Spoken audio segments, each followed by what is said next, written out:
Anyway.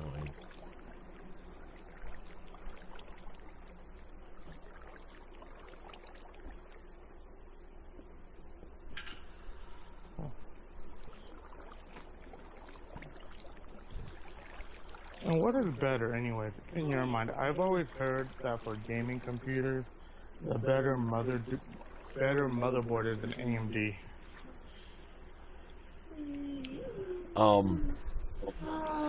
Price for performance, it depends. You save about 20% going with the AMD chip, processor, motherboard. Obviously, the motherboard has to match the processor. You save about 20% or so for the overall cost of the motherboard processor that you put in it. But is it better in quality, like for gaming? They're irrelevant. They no longer make a difference. These are the two companies that ended up out of the chip battle from the 80s. AMD and Intel are the only two that survived that in the PC market. There's other markets for the phones and the other electronics and junk. But as far as personal computers, AMD and Intel are the only two that survived, and they've both designed rock-solid designs that are compatible with Windows and Linux and all these other operating systems out there. Well, what I heard was that Intel was better for like video quality, and AMD was better just for the gaming part. And no, they once they're in there doing their thing, they're identical. If you have two that both perform, at 3 gigahertz, that's what they do the math at, 3 gigahertz. There's not one that's got any advantage more than, maybe a 5% based on this model or that model, 5% difference. And with the AMD, you do the same thing for 20% less money. So when you want to go hardcore, sure, that's when you get the high-end Intel i7 craziness that's sitting in this computer. The problem with that is this is also like a 4-year-old processor. It's not cutting edge anymore. Okay. But yeah, if you want a decent Intel processor right now, the extreme one for playing the games and stuff, no problem. Okay, that's $1,000 just for the processor. Drop another $250 to $300 for the motherboard to put it on. You're running triple channel memory, so you buy either 3 4 gigs or 3 8 gig chips. Well, 3 8 gig chips are going to run you almost $300 for that set of memory to put in there.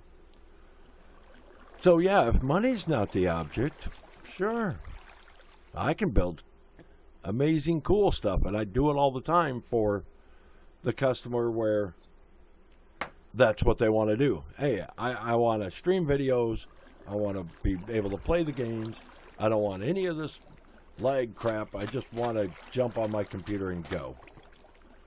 Yeah, and then, when a reasonable amount of money is no object, they say, yeah, here, your limit's, $3,000 or your limit's $5,000. They tell me the limit, and then I build the best computer I can within that budget.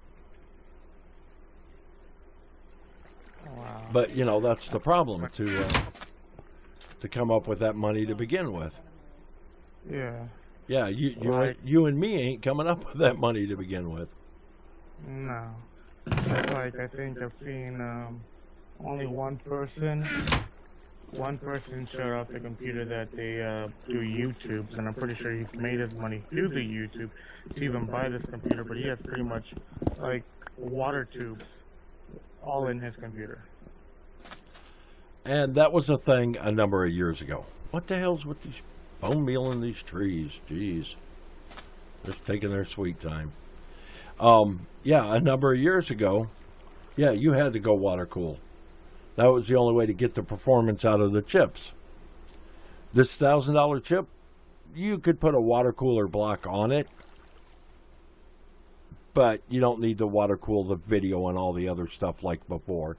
It was almost more of a gimmick than anything else. And it looked cool. But yeah, 2 years ago, 4 years ago, yes, I was building those with the water coolers and stuff. And how many of the water tubes actually broke?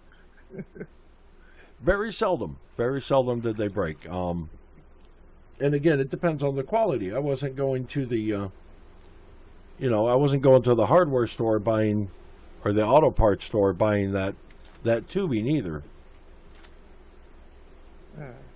I was getting the industrial high-end standard water, the tube to put in there. You had to put a special kind of antifreeze in it. Yeah. You put special connectors that were designed for that, and there's not the stress like you have under the car.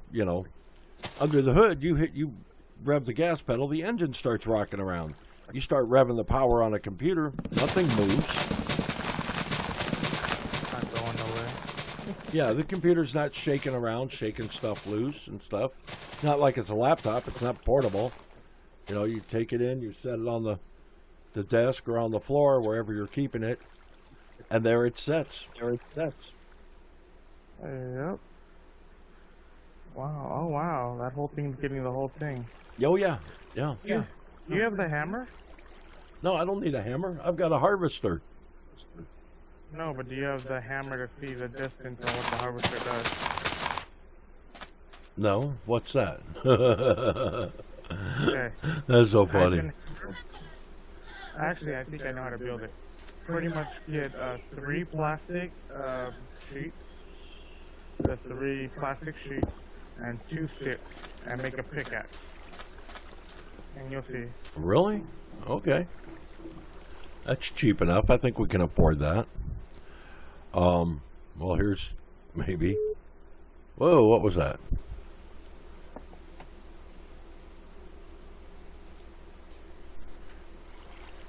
Oh, there's nobody else in the channel. Okay. All right, let me find the plastic. There's plastic.